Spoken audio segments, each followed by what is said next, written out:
Hello, my name is Kristopher Stevens and I'm the Executive Director of Co-Housing Options Canada. This is Co-Housing 102, Taking Action, Taking Risks, where we will dig into the idea of co-housing and what it could mean to your life. We're going to build on Co-Housing 101 and explore some of the concerns and risks, opportunities, as well as some of the key considerations. This isn't going to give you all of what you need, but this is going to at least give you some grounding in co-housing and provide you hopefully enough information to make the decision to get involved in a community that's either forming, that actually exists already, or perhaps to start a community, in your town, your municipality. Now, before we get into the meat of the presentation, I think it's important for us to do a traditional lands acknowledgement to recognize that we are living here in Canada on traditional territories of various First Nations, Inuit, and Métis people. As a settler myself, as a descendant of someone who came from Europe, I think it's important for us to recognize that we are shaping the world that we want to live in, that we are setting the course for Canada, and for those of us that have kids, such as myself, setting things up hopefully for success for the next generation and generations to come. Now, in recognizing that we are in traditional lands, we are also acknowledging that there are treaties, there are agreements between the settlers who came here and the First Nations across the country, and the Métis and the Inuit across the country, that we have a responsibility to understand in order to know what our not only rights are, but our responsibilities. And in this time of reconciliation and in healing, there's a really exciting opportunity to explore. And as someone who is potentially interested in co-housing, or at least co-living or intentional communities, or at least curious around the idea, I assume that you're also interested in healing some of the wounds that are left from the past and getting involved in helping shape this great country that we all live in.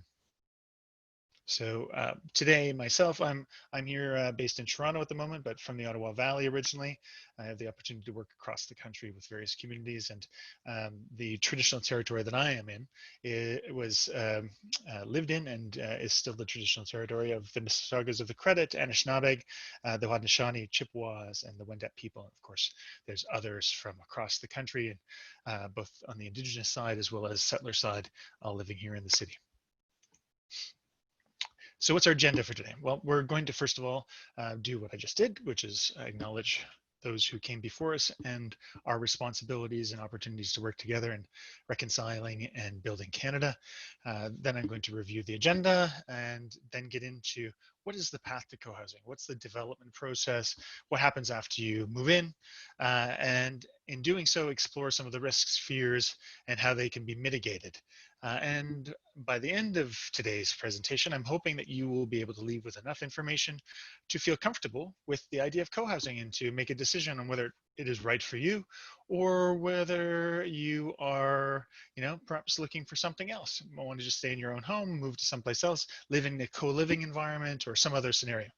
So we've got a lot to cover, but it won't be quite as meaty as it was in Co-Housing 101. A lot of what we will talk about today is actually things that you'll need to reflect on in order to plot your own course.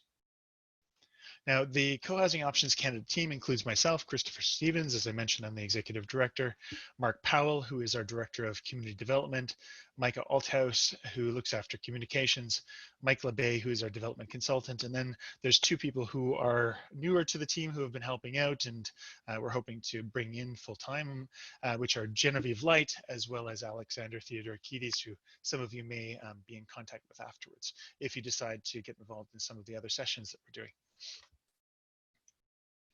Myself, my name is Kristopher Stevens. As I mentioned, I grew up in the Ottawa Valley, was born in Smith Falls. I tried to live the principles and ideals that are important to me, and I'm trying to manifest those in co-housing and in building a community for my family. I'm a little bit selfish in this, and I mentioned this in Co-Housing 101. This is not just about doing business and helping others. This is actually about providing my own family a co-housing opportunity. I've visited probably close to 40 co-housing communities now, and every time that I've gone to a community, I've left going, wow, like, why don't we all live this way? It just makes so much sense, whether it's a senior co-housing community or whether it's an intergenerational co-housing community. It is the best neighborhood. It is the capturing of the essence of those best times consistently. And it takes hard work to make that happen, but it also leads to a lot of fun, a lot of support, and a lot of great life learning experiences. And we're going to talk about some of the skills and resources and tools that are important that you may want to tap into, whether you decide to follow the co-housing path or do something else. Let's move along here. Now, we talk about this idea of the buildings being the frame. You know, most people, when they start to explore co-housing or co-living in its various forms or other forms of intentional communities, very much want to talk about what's the layout going to be like, or what's the structure of my home, and you know, what am I going to have? What are the amenities inside and outside? But the buildings are really the support system for the people, and the technology of humanity, of people living together and learning how to deal with others as well as with ourselves, is actually the most powerful tool or technology that we have. So the people are really the picture. The people are at the core, and this is a picture of my family. I think I had this in the last presentation as well.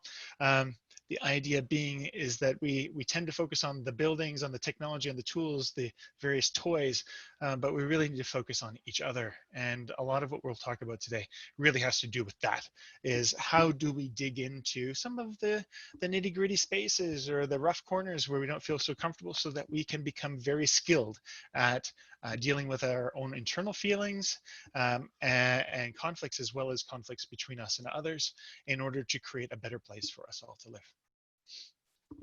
Now, co-housing is really about balancing privacy and community. And as I mentioned a second ago, this is the second in a series, Co-housing 102. If you haven't had a chance, I'll have a slide in a second anyways, but please go back and watch Co-housing 101 first. See if there is enough there to make you want to go through this session. And then if so, then dig into this more meaty presentation that makes you become more reflective about some of the key ideas and principles. But co-housing is about balancing privacy and community. You have your own private home, whether it's an apartment or a house, as well as extensive commons. And those commons are designed so that proximity brings you together with others and creates the opportunity for sharing things that you may all want and need, and therefore having better products, better spaces, better opportunities to collaborate and to hang out and support each other, as well as perhaps, you know, having things that you wouldn't normally have, but that you can have if you're using your collaborative purchasing power, bringing everyone together and putting resources together, as well as your, you know, collective brilliant minds. The wisdom of crowds is a powerful thing. So Co-housing 101 will be up online. It should be on the same page as you're viewing this presentation. You can just click on it, check it out, and from there you will hopefully get some really great images as well as ideas about co-housing, what it is, what it isn't, and you know, then hopefully find that this is also useful. Feel free to share it with others. It's there as a resource to help us move the movement forward, and also to hopefully bring people into the larger co-housing community. Now, co-housing as a built form can take various different structures or different patterns, but you can see here on the left, this is from Cohabitat in Quebec City, how the houses, or the stacked townhouses and apartment building, is centered around a shared common space, and then there's a common house which has various shared amenities and functions, including guest bedrooms, so you don't have to have an extra room in your house because your guests can stay at the common house, or a big kitchen and dining area.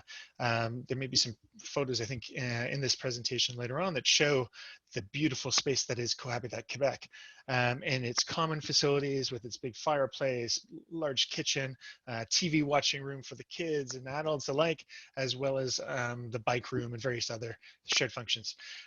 What you'll often see is that the common house is at the edge of the community where the parking is or where the street entrance is, so that people have to funnel through the common facilities and have chance meetings and then go to their private spaces. On the right-hand side, you can see a few different stylistic patterns. This sort of crescent, which works with stacked townhouses. You can have a more urban building, 3 or 4 stories. Cohousing Toronto, for instance, is looking at probably doing a 2 to 3 story project. Then there's the dispersed pattern, which Quimper Village down in Bainbridge Island down off the coast of Seattle uses that structure. And then you've got this hybrid of, sort of the square in the center, which is similar to a number of other communities that are out there too that you can check out. So the built form is designed to serve the people, the culture of the people, and the technologies or the processes that they develop allow them to leverage and strengthen their support systems and make really great things happen. Co-housing is more affordable in the long run because it tends to be built to a higher standard, which means lower operational costs. It may cost the same or even a bit more than what the current market rate is. Again, because this is community-driven development where people are choosing the standard typically to be higher than those that are just building to sell boxes. It tends to be very safe because people know each other, because the entrances face each other. The courtyard is a great space for kids to play in, but also for those that are elderly to walk through and be able to get help if they need to.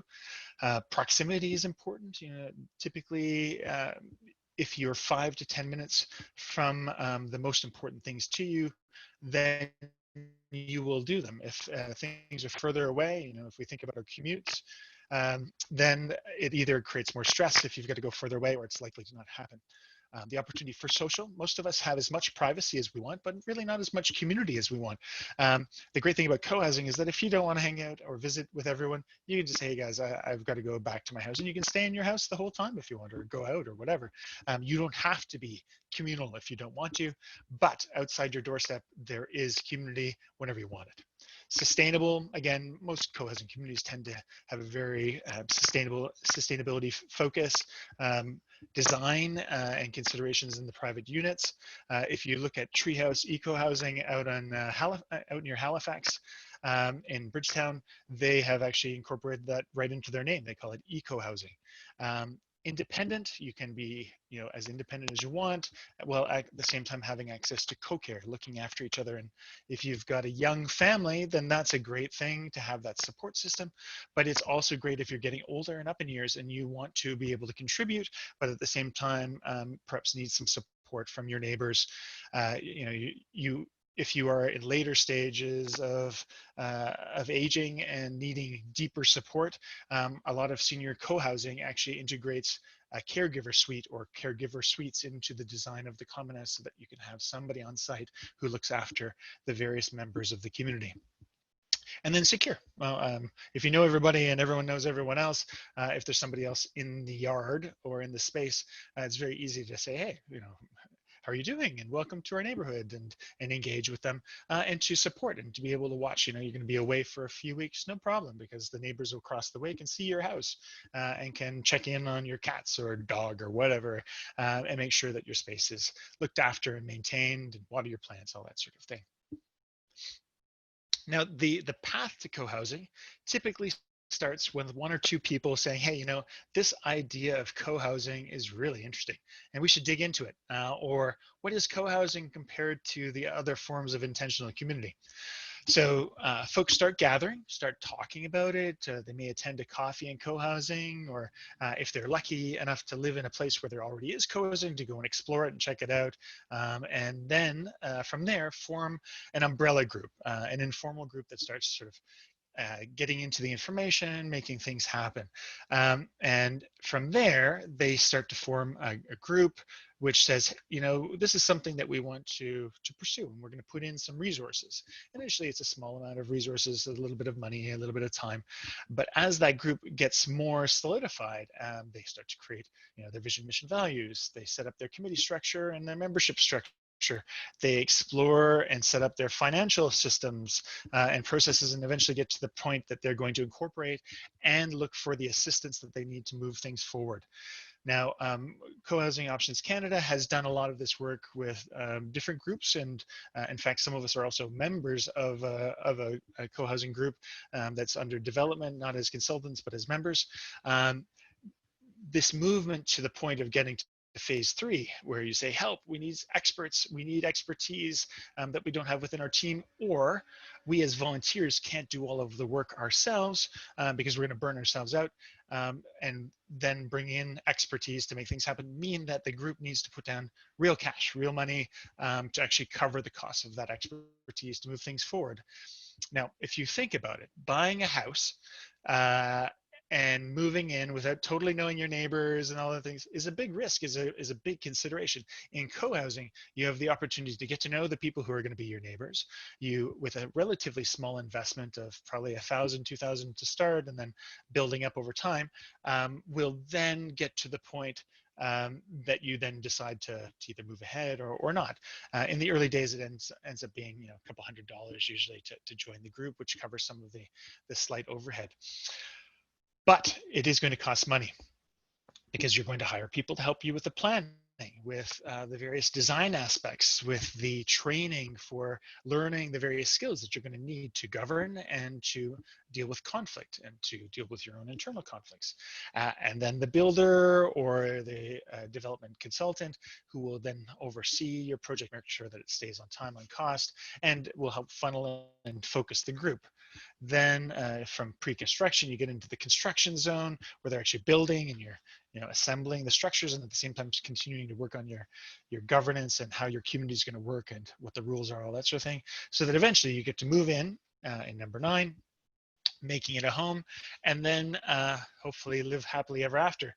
The interesting thing here is, though, that from that idea point where a few people are exploring the idea through the community formation, incorporation, development after the design phase and construction, is that once you've moved in, happily ever after just doesn't happen, and you don't have to do anything else. The community, still has committees and runs the various structures, and the people still continue to hone and develop their skills and learn how to live together, and learn how to, evolve their community, which may change over time. If you've got lots of young families, the needs of that group versus most of us are elderly will be very different, and therefore things will arise, conflicts will happen, but also opportunities for improving and evolving and transforming will arise and make hopefully the community really fantastic. And then the cycle will begin again, just like any neighborhood. Older folks will move on or pass away, and new families will come in, and the face of the community will transform. Now, if you are looking for co-living options versus co-housing, like co-buying and home sharing, there are a number of organizations that can help you. Co-Housing Options Canada is focused specifically on helping people live in co-housing, develop the skills, develop the site, all that sort of stuff. Now, GoCo is a fantastic lady, Leslie Gaynor. She can help you co-buy a property with others if you're just looking to house share or buy a property together, or a couple of properties. Golden Girls and Guys Canada, again, can help you set up the structures. Home Share Alliance and Solterra. There's a number of others. So if you look up the terms co-living options or co-buying, home sharing, you will find various organizations. But here's 4 to help you get started if you're looking for another alternative to co-housing. Now, it's important to recognize that really our values define the direction of where we're going with our lives and how we want to live, how we want to age. We're all getting older, and we can decide to live whatever way we want, wherever we want. We are able to move. Here in Toronto, there's a lot of folks that are increasingly talking about getting out of the city because they can now either work online or perhaps only have to be in the city for a certain part of the time. So making choices like a big move from one place to another or living in co-housing comes back to, how do you want to live? What do you value? What's important? So here's a few questions that I'd like you to think on, reflect on, perhaps jot down in your notepad. what are your core values? What are the 5 or 10 things that define who and what you are? That are really important and that you try to cultivate and try to support and advance and manifest in the various aspects of your life. You may have some core values that drive your family as a whole, not just yourself as well. What makes you happy and what makes you proud? What are the things that you're really glad you've done or that you're working on right now that you would like to continue to dig in? And what gives you satisfaction? And perhaps what sort of people would you like to be around to help improve that or increase that and magnify that? And what makes for a good life? Some people just want to be by themselves. Some people want to live in a cluster of community. Some people want to house share and have lots of connectivity. Some people want to make sure they've got a balance of both, which, as I said earlier, co-housing allows that to happen.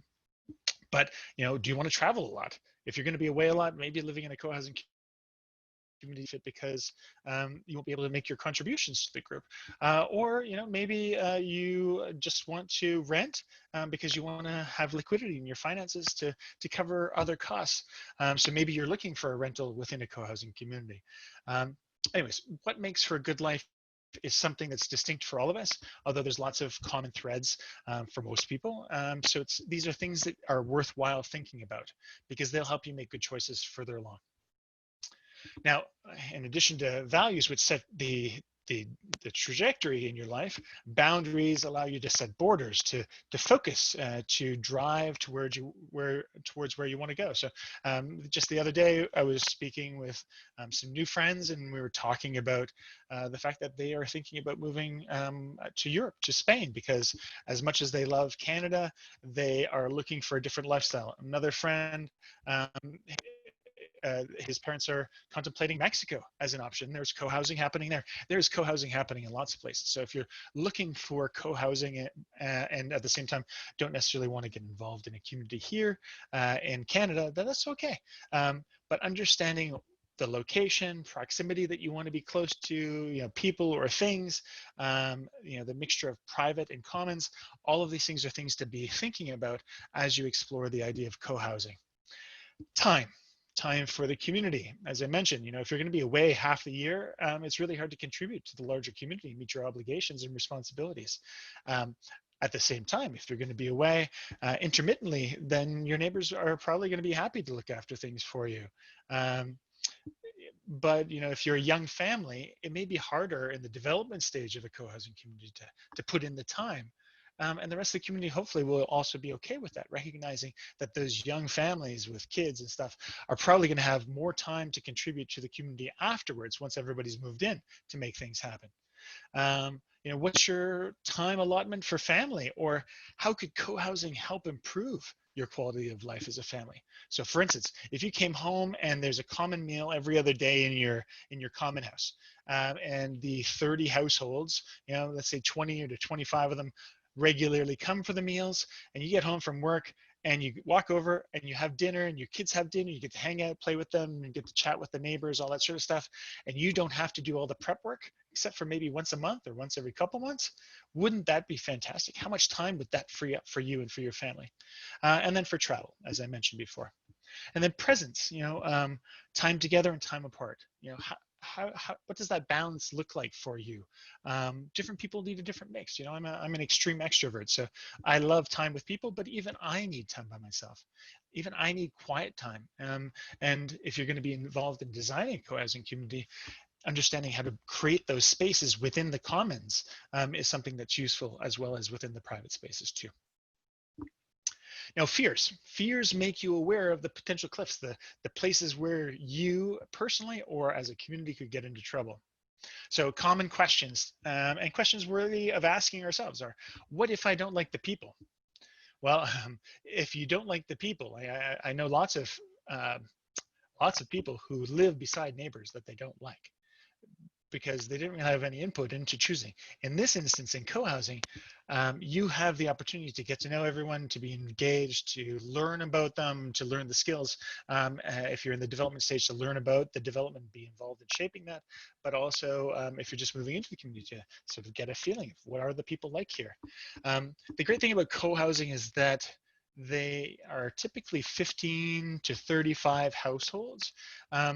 If it's under 15, they become more familial, and if there's a feud amongst folks, it's harder. But if there's more than 15 households, there's enough buffer between each other to allow for there to be, some personality differences, while at the same time still living in the same space and supporting and creating an environment, because you need different types of people and different types of perspectives anyways. What if they don't like you? That's a big question. Well, again, typically to join a co-housing community during the development phase, you have to get to know everyone, and both sides, both those that are applying to become a member as well as those that are already members, have to agree. Once the units are built and the neighborhood is constructed, it's a real estate transaction, but there's usually some sort of a process to get to know who's in there, and whether it's a good fit or not. So, for instance, Windsong in Langley, if you want to buy a unit, you have to come 3 times. The first time you get a tour of the commons. The second time you have to attend a meeting, which could be a core business meeting or some other committee meeting. And then it's only on the 3rd time that you get to tour the private units. So by the time you've come 3 times, you have a pretty good idea what the community is about, what it looks like, what people are like, all that sort of thing. And co-housers learn skills specifically to live in community, to resolve conflict, and to drill down to what people's needs are, to address fears, to help build up on people's hopes and all that sort of thing. Will I have enough privacy? Well, co-housing gives you the best of both worlds. And there's a new film out by Charles Durrett that talks about this, that you get both privacy as well as the commons and community that most of us are craving and don't have enough access to, and within proximity. So it's easy to get to if we want it, and easy to close the door if we don't. And then will I be able to do my fair share? Well, this is a bigger question, especially in senior co-housing, where people may be getting up in years and may not have as much capability. The reality is, though, that everyone can do something and contribute, and the intent and the effort to share and to contribute, I think, is the key piece. Maybe you can't carry all the groceries in, or you can't chop wood or whatever, but you will be able to contribute in some way, shape, or form. That being said, co-housing is not a care facility, so it's not someplace where the parents or someone else gets dropped off like a senior's home. This is a place where it's got give and take. Everyone's expected to contribute in their own ways and to share the workload and the governance and the success of the community, as well as all the benefits that come along with that. And co-housing folks tend to be very clear in talking about expectations and what it's like living in that space. And everyone, as I said earlier, contributes in their own way and may take different benefits, but there's an expectation that everybody works together to make things happen. So through intent, commitment to the neighborhood, to the community at large, through shared experience, fun, the various systems and smart processes, you can generate real magic, both within your community and within your individual home. This is Cohabitat in Quebec City. You can see some of the units there, the storeroom where they do bulk purchasing of olive oil and other various dry goods and things that they need, including beer and wine, so that they get a better deal than if they were buying them individually, and all really high grade stuff. There's a workroom there. In their shop, they've got all kinds of tools and resources. Just imagine if 30 households moved in together. In the instance of Cohabitat Quebec, it's 41 households, and brought the best tools and the best things into the space. In the bottom left-hand corner there, you've got their activity room. So you've got air hockey. There's just to the left, you can't see it really except for that little hint of pink. There's a big TV room with really cool couches that are stacked so you can sit and watch a movie en masse. But above there is this amazing kitchen and dining area with a fireplace and a kids zone in the back that's soundproofed. The space, again, is designed for the people who are going to live there by the people that are going to live there, as are all of these other pieces that I just talked about. Now, there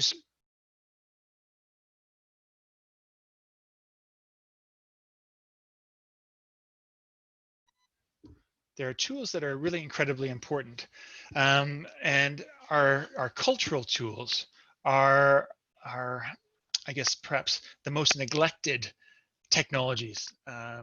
We tend to focus on our iPhones and various other gadgets, when in fact, how we communicate and work together is really incredibly powerful, and then allows all these other things to work. So there's a few different things here that I'm just going to highlight that are worth exploring further, whether you decide to live in co-housing or not. So nonviolent communication is the first. The idea that when someone is angry or upset, there's usually an unfulfilled need there, and they may not know how to communicate that underlying need, but through observation, without judgment, we can identify our feelings. Our feelings can then help us nail down what the underlying need is, so that we can then make a request to have that need fulfilled. If the other party or parties can't fulfill that need, then we shouldn't get frustrated. We should look for other ways to meet that need. But in doing so, we can get past a lot of the conflict that arises. And I'm going to share an article in a second that is something that captures these ideas really, really, really well. And I've put the Grok the World. It's a great resource. You can find really good tools, some nice summaries of the ideas. If you do a search for nonviolent communication, you can find a lot of information. The second part is the foundation. So I mentioned at the beginning about defining your vision, mission, values is really important. It's important for us as an individual to consider that, as a family member, and as a larger community to plot our course. We typically hear about this idea being tackled within a business, but it's important for all of us. And co-housing as an organization starts out as an informal group, then becomes a development company that undergoes the development process, and then becomes typically a condo board that manages and governs the overall day-to-day operations of the community, as well as dealing with conflicts and other issues as they arise, and plotting the course for the success of the community at large. Learning how to govern, learning how to make decisions in an effective way, learning how to operate as a business and as a community at the same time is something that's really powerful and takes some time and investment. And everyone has a responsibility to do the work to participate, including the financial piece. So understanding how to read a pro forma during the development process, or learning how to read the budget, is something that everyone will have an obligation. Not everyone will be the expert at everything, but that's okay. The idea is that we all need to at least take on the mantle of responsibility in order to reap the benefits by being active participants and stewards of the community and the environment that we're living in. Now, sociocracy is a tool that is used for digging into governance and into decision making. It's seen as in the spectrum, going from autocracy to democracy to consensus to sociocracy, as sort of the next stage, where the participants use consent to make decisions, but also have a very structured process to make sure that everyone has a voice. Co-housing communities tend to use either consensus and increasingly sociocracy as their governance mechanism. And sociocracy for All has some really great training, and the folks that are at the center of that organization are really lovely people, and I highly recommend taking some of the training.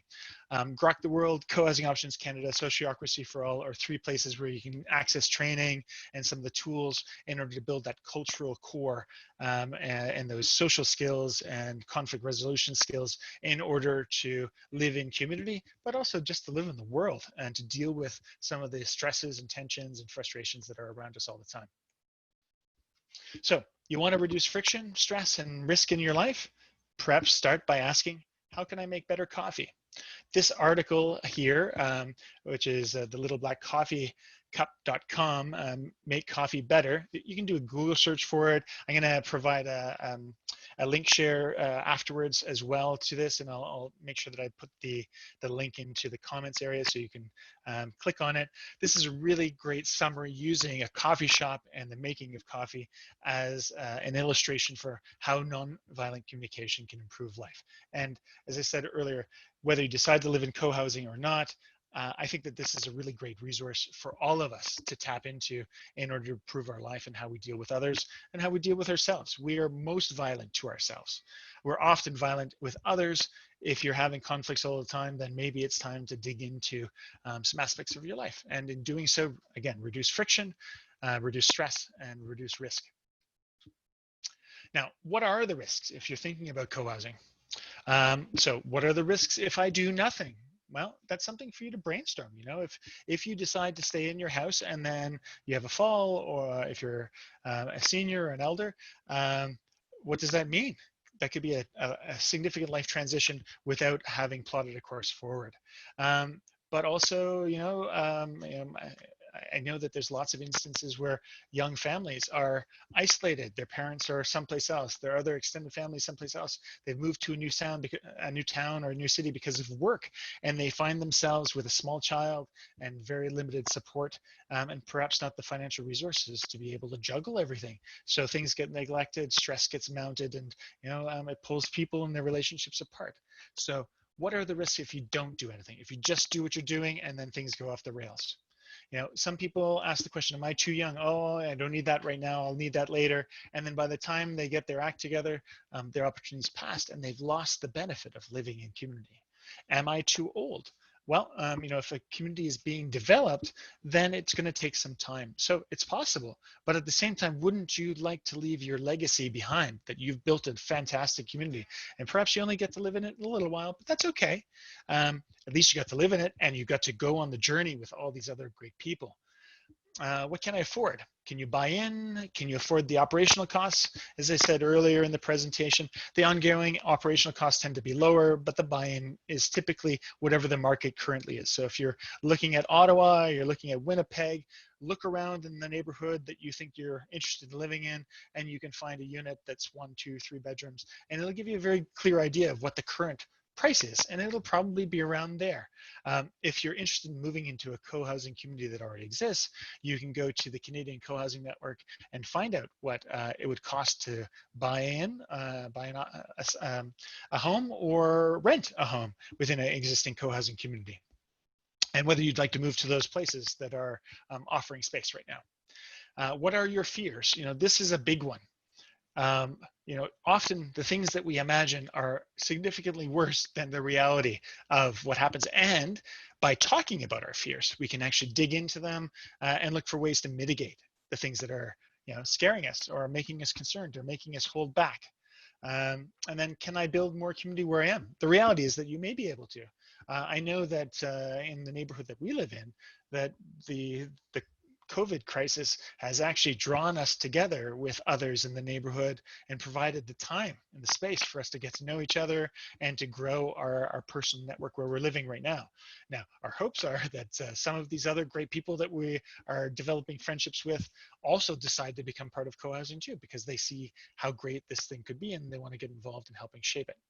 Now, going back to what can I afford, understanding what your financial resources are is important and what you're going to be able to carry. Now, I know that, for instance, in Vancouver co-housing, that there was a lady who bought one of the units. She could afford to buy it, but she was concerned about the carrying costs. So her strategy was to rent out and create a co-living environment within her co-housing community, where I think 1 or 2 other units are rented out to others and they share that house and then share the commons.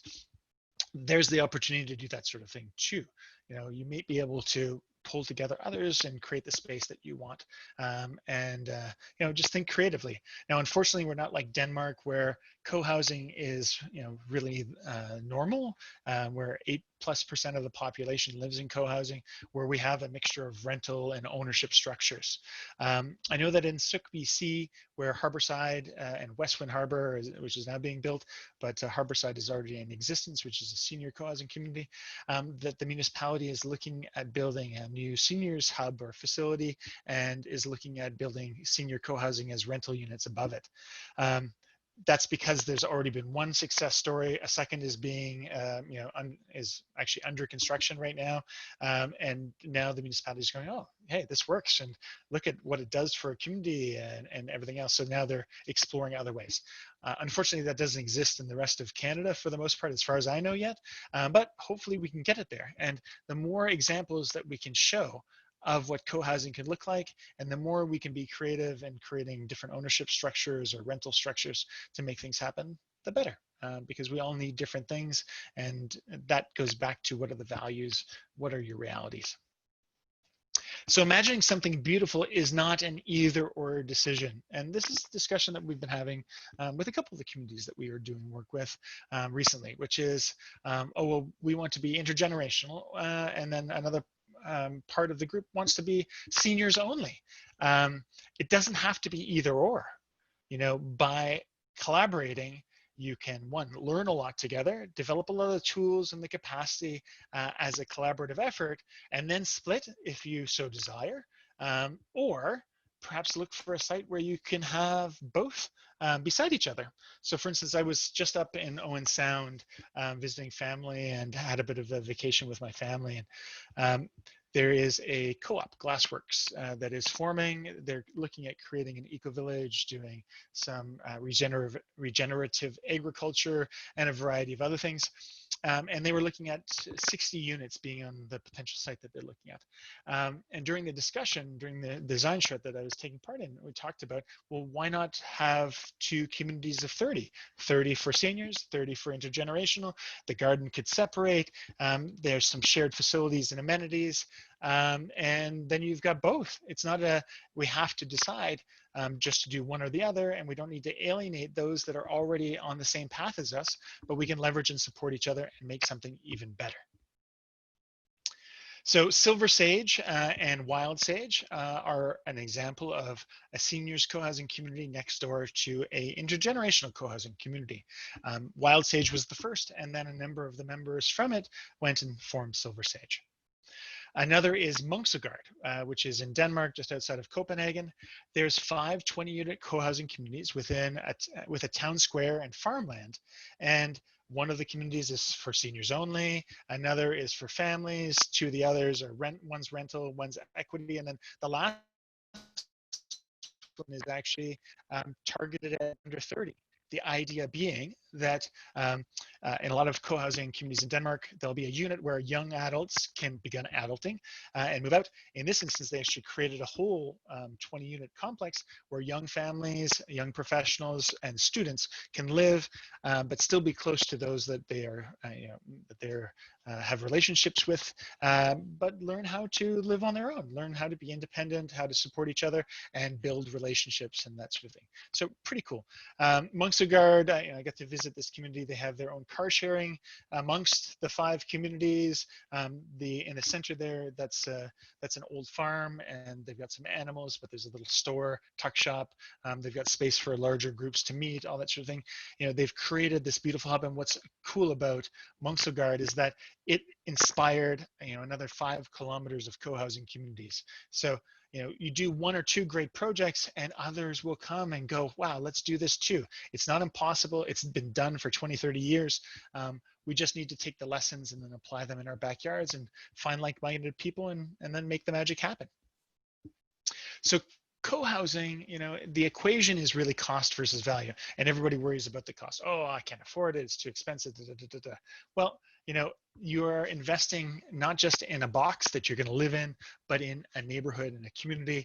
And there's a whole lot of things like lower utility bills, operational costs, living in a sustainable place, a secure place, being able to use group purchasing power. The Cohabitat Quebec, their internet cost for like the fastest broadband is less than $10 a month. So, you can turn the group into a powerful vehicle for change and for improvement to your quality of life. Accessibility, that can be built into the design. So if we're talking about seniors or senior-friendly communities, you can make it attractive. There's lots of ugly buildings out there, but wouldn't it be great to live in a beautiful place surrounded by trees or other amenities that make you want to spend time there? Quimper Village, when I visited there was tons of beautiful art everywhere because they had an arts and crafts room where people were painting and creating stuff. People of all skill levels sharing their expertise and making great stuff happen. Social, having the common house, having spaces to work. I suspect we'll see a lot of co-housing communities having increased amounts of co-working space, so that people can work from home, not in their house, but from a working space that's built into the commons. Co-caring for each other, safety, independence, all of these things are of incredible value, and most of us are craving it. We're looking for it, but haven't been able to find it in our existing lives. And I just want to make a little plug here. Some of the content in this presentation came from Katie McCammett and from Charles Durrett, who are mentors of ours. I just wanted to acknowledge that this slide specifically came from Katie, and Katie and Chuck have several great books and other resources. There's training like Study Group 1, which is around aging successfully, that you can tap into. Please, check them out. They are, the mother and father of co-housing in North America. They went to Denmark, learned about it, and brought it back, and then have been helping create it. And a lot of us are trying to take the lessons that they have brought to us to build on it and to create greater things. So, just wanted to say thank you to them for all of the great work and contributions that they've done for the time that they've shared with all of us. So be realistic though. There are real risks. How much will it cost to finance? Well, again, if you're looking at buying a house, you can figure out what the price is and then calculate what you're going to have for a down payment.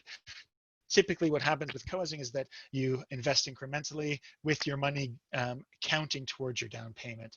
Now that money is at risk, so the more entrepreneurial folks will be willing to get involved earlier in the game and put their own money down, recognizing that it is up to them to help build the momentum to bring in others to make this project happen. At the same time, they will have increased input and control over where the project's going to go, which is, after all, the great opportunity here. This is community-led development versus developer-led, which is typically profit-driven. What are the time risks? If you're getting older or, the economy is in a challenging situation, I look around with COVID, it's going to be interesting times. A lot of us, especially those of us that are entrepreneurial, are perhaps going to have a harder time getting a mortgage, or going to have to figure out whether we can make things work. What do interest rates look like? They're incredibly low, but if you don't have an income, that's a real challenge. And construction costs. If there's a lot of building going on, is that going to impact what the cost of construction is going to be? So this is why you need experts to be on your side to help you move things forward. You as the community aren't expected to do everything by yourself. You're expected to tap into experts to help you move your project forward, to act like business people as well as community members and individuals, wearing your three hats to make sure that you're being responsible to yourself, to your community, and to all of you as business owners in investing your own money to make this thing happen. Is there a market? Finding your community and learning to work together is a big piece. Some towns may not have enough people that want to be involved in co-housing, so maybe you need to look at someplace else, or maybe you just need to build up the momentum. I look at Hamilton. Jocelyn Weatherby is a friend, and right now she's looking at a co-living situation, but she, over several years, built momentum in Hamilton so that now Co-housing Hamilton is doing amazing work. And it's really built on the foundation of awareness and understanding that Jocelyn and others in that community helped usher forward and steward. Finding property and assessing its potential. The cool thing about co-housing is that it exists in a slightly different space than what big developers are looking for. So if you're in a big urban center like Montreal or Toronto, finding a piece of property that can be used for multi-unit residential by a big developer is one thing. If you're looking to build an individual home, that's another. Co-housing exists in between. You're probably looking for, in an urban setting, an acre and a half to 2+ acres. In a less urban setting, maybe 5, 6, 7. There's a bit of a sweet spot and potential. There's always land, but you need to be ready to act on that land. And if you're not ready, then the perfect property may get talked about, used as the focal point for making things move forward, and then be gone by the time the group gets its act together, has incorporated, and it's got its money in the bank account and is ready to go sign an optioning agreement. So following that process is really, really important. Planning and approvals and assessing your chances. Some municipalities may be very challenging to move things forward. So understanding what the dynamics of your community are, and who you need to talk to and when you need to talk to them. Again, this goes back to hiring experts to help you move things forward. And then what are the construction risks? The reality is that if you're putting money down in an early stage, you are taking a risk because you're using your own money to make the project move forward. So again, tapping into your experts so that they can help guide you, I think is something that's really incredibly important to tap into and to do. Don't try to do this all by yourself, or you will spend and more importantly, waste your money and your time. Typically people want to be in co-housing in 2 to 3 years. There's lots of stories of communities where it's taken them 10 because they waited and waited and waited and then finally hired and had to throw out a bunch of stuff that had been done already and then finally dug in and got things focused and moved forward. So buying into an existing community is a consideration. In Eastern Canada, not so many opportunities right now. There's one co-housing community in Ontario, Terra Firma in Ottawa, and a whole bunch of communities that are in various stages of pulling themselves together and getting ready to develop. Same thing in Quebec, one co-housing community. In Eastern Canada, in the Maritimes, not so many. Going westward, you'll find a lot more, especially in BC. So is it co-housing or co-living you're looking for? I mentioned that earlier. You're just looking to share a house, or you're actually looking for your own private unit with extensive commons and investing in the functionality. Are the risks smaller by moving into something that already exists? Can you do your homework, and can you afford it? Can you afford to buy in? Can you get a loan to buy? Typically, yes, you're just buying a house. So if it's already been built, it's much easier than perhaps the earlier development process that we're talking about. And then what are the monthly fees? What's it going to cost you to live there, both from an operational cost and for whatever other maintenance costs that might exist? So if you're looking for a home that already exists, then check out the Canadian Cohousing Network and some of the other associations. I'll put that up in a second. Here's a few units, for example, mostly in BC, but some in other places, like Saskatchewan. Check it out. There's rentals and units for sale as well. So the Canadian Cohousing Associations, where you can go and find more information, include the Canadian Cohousing Network. I am happy to be one of the board members.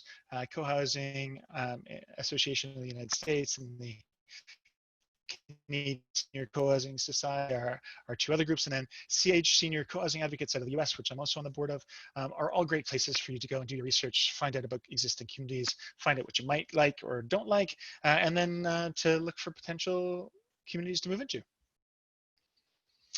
You can also consider joining a forming community or starting your own new community. So, new construction housing or retrofitting a building are things to think about. What are the financial risks of investing in a real estate development? You don't necessarily want to put all your eggs into one basket and then find yourself in a difficult situation if the group isn't functioning as a business and doesn't have the capacity and expertise around it to make things happen. What if you lost the money? What would you do?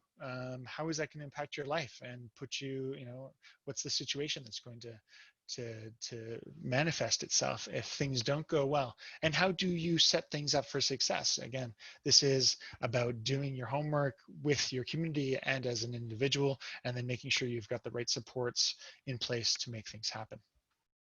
So there's a few different communities out there that are forming that we're part of or that we're working with. So Cohousing Hamilton is one, and you can contact them at cohousinghamilton@gmail.com. You can see here that they meet on Wednesdays at 3:30 and Fridays at 11.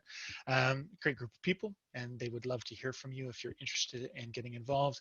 You can also visit them on their Facebook page where they post things regularly. Cohabitat Sweet Fern Co-Housing, which is up in Sudbury, Ontario. Again, you can contact them at sudburycohousing@gmail.com. They typically meet at 10:30s on Saturdays. These are two of their older meetings, but I just put them here as an example so that you can see when they meet. So typically there's a business meeting on a Saturday, and then they alternate with a coffee and co-housing the next week. And then in Toronto, there's Cohousing Toronto. So you can visit them on Facebook, contact them at TO Cohousing. Oh, there's a spelling mistake there in the email address, but tocohousing@gmail.com. Make sure you spell it right, unlike in my presentation today. And then there are, I think, 3 different coffee and co-housing meetups. You can go to Meetup and find them there, as well as typically the coordination meeting happens on the 2nd Sunday of the month. So if you'd like to get involved, they typically do a newcomer orientation prior to the business meeting, and then do the business meeting. All of the documents and resources are available. Drop an email to the group, and they'll be happy to get you involved and hopefully get you engaged so that you can eventually become a member. Now, if you are looking at doing co-housing, it's important to understand your service providers and to make sure that you vet your partners and your providers properly. And this slide here highlights the point that you need to make sure you've got a contract, that you've got a development agreement. I know, for instance, I was out canoeing up in Killarney with friends, and one of the people that we were with, his uncle had come over from England, and we were having a conversation in the canoe, and he offhandedly mentioned, as I talked about co-housing, that he had been part of a co-housing group, but that his community hadn't signed a contract with the developer. The developer used them to get through approvals and lots of the process, and then left them behind because there was no formal agreement once they had gotten what they needed from the community. So you need to have a contract because it lays out expectations on both sides, also ensures that there's not going to be missed costs, and that people don't get left in a very bad situation. And it's not just your developer partners. This could happen with somebody offering training or helping you set up your infrastructure for governance or whatever else. You know, you want to be community driven, but also business-like in your responsibilities. It's just business is not a great line. Good values, going back to values at the beginning, are really important, and making sure that you document things so that everybody understands the underlying needs is very important. So a developer partner, however, could make a lot of sense, as well as your other partners, because they may share values, they may have access to committed buyers, they will be interested in you as co-housers because you are committed buyers. If you can help them find 30 home buyers, they may be totally on board to help make things happen. You as a community are bringing your own cash, you bring community power, which gives legitimacy and allows for increased density of projects. And you, as a community, may also be able to secure land. You know, might be able to talk to a community center or the municipality about accessing property that the developer typically would not have access to. And the people that live in the community should be more attracted. The people in the community should be more attracted to working with a co-housing group because you are going to not just be somebody who builds and sells, but people that are going to live there afterwards. So again, buildings are the frame, the people are the picture. You got to focus on the people stuff and be business-like, be community focused, as well as personally. Why are you in there? What are the underlying things? Why does this do? Things that you need. We are planning to do, the majority of participants will be from Hamilton, partly because they are ready for this next phase and want to dig in, where we're going to do a series of modules. The first one will focus on personal vision and values. You know, who are you and why you're there, and how does it fit into co-housing? What's your perspective of co-housing? Then getting it built basics, where we talk more about some of the financial aspects, about some of the systems, processes, what work plans look like, all that sort of stuff. You know, what are the nuts and bolts and realities of development? Then living in community and understanding what tools like nonviolent communication, sociocracy that I mentioned earlier. We'll do some activities where people actually learn how to do some of this stuff, and then digging into hopes and fears and figuring out whether co-housing really does make sense. Is co-housing really right for you? So if you're interested, the details for this workshop will be going up soon. We hope that you'll consider joining us for that. And if you are interested in co-housing and digging in more, please pick up some of these books. There's a lot of great resources. State of the Art Co-housing just came out and is a drill down into Quimper Village out on Bainbridge Island near Seattle, creating co-housing, and the other counter book, Seniors Co-housing, great resources, Nonviolent Communication by Marshall Rosenberg, one of my favorite books, Chris Scott Hansen's book the Cohousing Handbook, and anyways, lots of great resources here. So please check them out and dig in. And I really hope that you will consider co-housing as part of your future. We are, working with a number of great communities. We'd love to help others. And if we can't help you, we'll be happy to point you in the right direction of other experts to make your vision a reality and to provide you the opportunity to live in co-housing too. Thank you so much. And again, hope to hear from you, hope to have you involved. Please share and please keep up the great work. Together, we are making Canada a better place, our neighborhoods, our villages, our towns, our cities, places to live, and creating a future that our kids, like my son here, can live in.